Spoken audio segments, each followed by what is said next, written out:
Assalamualaikum warahmatullahi wabarakatuh. Yang terhormat Bapak Syamsul Arifin selaku dosen pengampu mata kuliah Metode Studi Islam, serta teman-teman semua yang saya banggakan. Pertama-tama marilah kita panjatkan puja dan puji syukur kehadirat Allah Subhanahu wa taala yang telah melimpahkan rahmat dan karunia-Nya kepada kita semua. Kedua kalinya, sholawat serta salam tak lupa kita curahkan kepada junjungan Nabi kita, Nabi Agung Nabi Muhammad SAW. Semoga kita mendapatkan syafaatnya di yaumil akhir nanti. Amin ya robbal alamin. Perkenalkan, kami dari kelompok 7 yang terdiri dari saya Isnainatul Aziza sebagai moderator, Nesi Aida Rahman sebagai presentator 1, Hardini Dwi Jayanti sebagai presentator 2, dan Vida Nikmal Maula sebagai presentator 3. Di sini kami akan mempresentasikan materi yang berjudul Model Kajian Teks-teks Keislaman Studi Hadis. Silakan kepada para presentator untuk menyampaikan materinya. A. Kajian orientalis tentang hadis. Kajian orientalis tentang hadis dapat dilihat pada studi yang dilakukan oleh Ignaz Goldziher.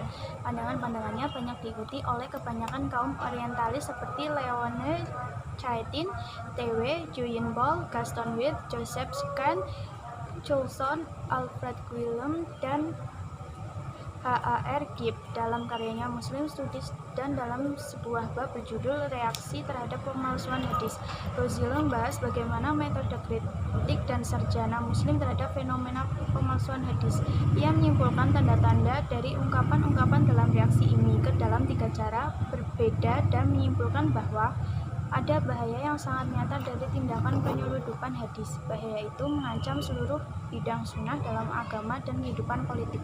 Goldziher menyatakan bahwa kritik sarjana Muslim berangkat dari satu titik tolak yang formal. Titik tolak ini menentukan untuk menilai kredibilitas dan otentisitas atau kesahihan hadis. Hadis-hadis hanya diselidiki dengan melihat bentuk luarnya dan penilaian terhadap muatannya, tergantung pada penilaian tentang kesahihan isnad. Jika isnad tidak mungkin mengandung kontradiksi lahir dan batin setelah diteliti melalui kritik formal hadis, jika komunikasi antar sanad satu dengan yang lain, maka hadis yang bersangkutan dipandang sebagai sahih. Tak seorang pun dapat menyatakan karena matan memuat kandungan yang rancu baik secara historis maupun logis, maka saya meragukan kesahihan isnadnya. Selama ini para kritikus hadis dari kalangan Muslim tidak menyentuh kritik atas matan hadis. Beberapa asumsi yang dianggap Goldziher dan Scott sebagai dasar kesimpulannya tentang keraguan terhadap hadis. Di antaranya bahwa mereka menganggap masyarakat Islam sebelum abad kedua dan ketiga Hijriah adalah masyarakat yang belum memahami dogma-dogma keagamaan, memelihara ritus keagamaan dan mengembangkan doktrin keagamaan yang kompleks. Buta huruf merajalela di mana-mana, yang mana kondisi ini mengakibatkan kelangkaan peninggalan tertulis yang nyata menunjukkan terpeliharanya hadis secara sadar. Daud Rashid mengomentari hal tersebut dengan menyatakan bahwa tuduhan tersebut secara historis dan realitas tidaklah beralasan, sebab Rasulullah SAW meninggal dunia setelah bangunan Islam ini benar-benar sempurna. Selanjutnya B. Perbedaan metodologi kajian hadis, sarjana barat dan sarjana muslim. Sikap muslim tradisional terhadap hadis dan dapat dilihat sebagai berikut. Sunnah atau hadis Nabi merupakan sumber utama kedua dalam hukum Islam, benar selamanya, dan kehidupan Nabi merupakan teladan yang harus diikuti oleh muslim tanpa memandang waktu dan ruang. Untuk alasan ini, para sahabat, bahkan yang hidup pada masa Nabi, mulai mengembangkan pengetahuan tentang sunnah, dan hal ini dianjurkan oleh Nabi sendiri. Dengan kata lain, hadis memiliki peran utama dalam Islam. Inilah sejak awal mendorong Nabi Muhammad SAW dan para sahabatnya untuk mulai memelihara hadis secara akurat demi keterjagaannya. Bagi sarjana barat, ungkapan hadis Allah menyinari orang yang mendengarkan hadis dariku, menjaganya dengan hati-hati dan menyampaikannya kepada yang lain, adalah bukti bahwa hadis ini merupakan salah satu suatu hadis yang tidak pernah diucapkan oleh Nabi Muhammad SAW. Bagi mereka, hadis ini dibuat setelah kehidupan Nabi dengan tujuan untuk mendukung upaya-upaya pengumpulan hadis. Bukan hanya sarjana barat yang mempersoalkan tentang otentisitas sebagian hadis. Ada banyak hadis palsu adalah suatu fakta yang juga diakui oleh sarjana muslim maupun sarjana barat. Bagi sarjana muslim yang yakin bahwa Islam telah ditegakkan oleh Allah yang mengetahui melalui seorang nabi yang maksum, secara keseluruhan dapat diterima akal bahwa Nabi Muhammad SAW sangat memperhatikan bentuk agamanya yang akan dielaborasi secara penuh beberapa abad kemudian. Ia juga dapat melihat pentingnya hadis bagi agama Islam, dan karena itu mengambil langkah awal untuk membentuk suatu badan otoritatif hadis. Pandangan semacam ini memperoleh dukungan dari hadis itu sendiri. Sampaikanlah apa-apa yang berasal dariku meskipun hanya satu ayat. Hadis riwayat Bukhari. Dan Allah menyinari orang yang mendengarkan hadis dariku. Jagalah ia dengan hati-hati dan sampaikanlah kepada yang lain. Hadis riwayat Ibnu Hanbal. Sedangkan bagi para sarjana barat tidaklah masuk akal bahwa hadis cerita-cerita dan perkataan-perkataan Muhammad SAW diakui dan dikumpulkan secara hadis dalam arti teknis sudah ada pada masa Nabi hidup. Mereka lebih percaya bahwa Nabi Muhammad SAW bicara dan berbuat secara sadar, dan mungkin ia menjadi teladan bagi komunitasnya. Namun, tak seorang pun dapat mencatat tindakan-tindakan dan perkataan-perkataan dengan sangat detail selama berabad-abad.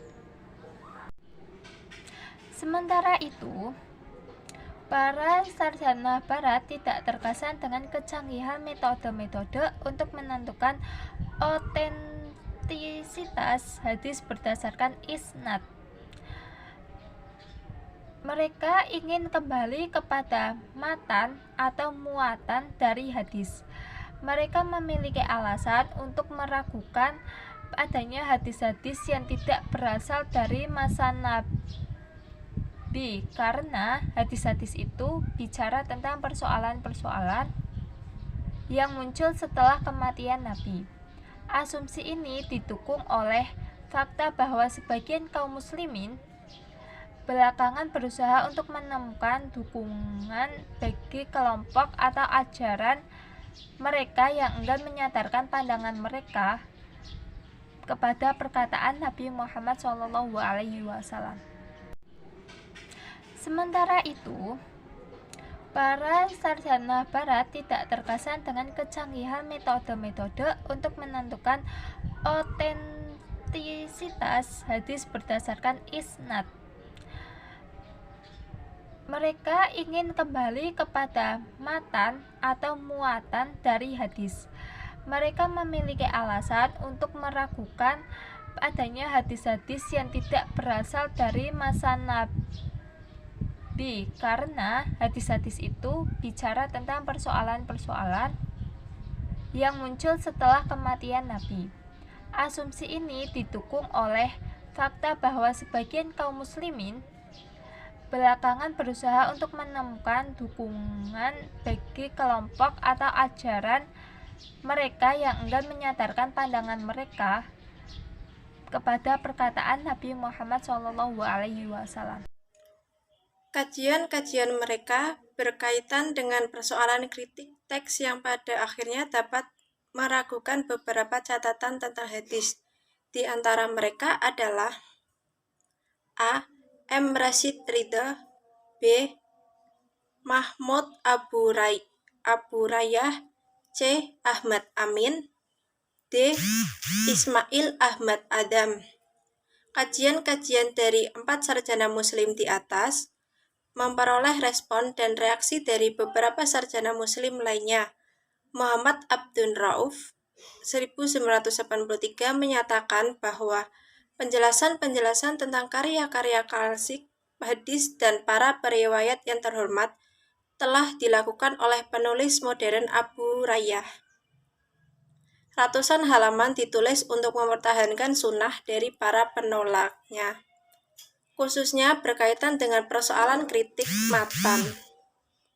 Kebanyakan karya-karya yang dirujuk untuk mempertahankan sunnah antara lain a. Karya As-Sibai As-Sunnah wa Makanatuha fi At-Tasri al-Islami, dan b. Karya Abu Syubban Difa an As-Sunnah wa Rad Syubah al-Mustayrikin wa al-Kutab al-Mu'asirin. Karya As-Sibai dipandang sebagai karya terbaik tentang sunnah dan hadis. Mereka menyatakan bahwa para muhadisun tidak mengabaikan kritik atas muatan hadis di samping rantai isnad.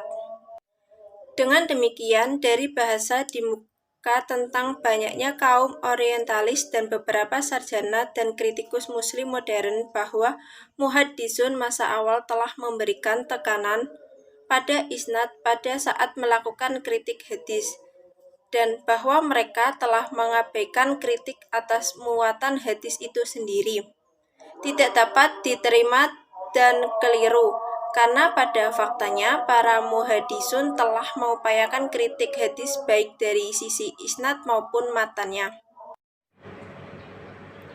Baik, terima kasih kepada para presentator yang telah menyampaikan materinya. Kurang lebihnya mohon maaf apabila ada kesalahan. Sekian dari kami. Wassalamualaikum warahmatullahi wabarakatuh.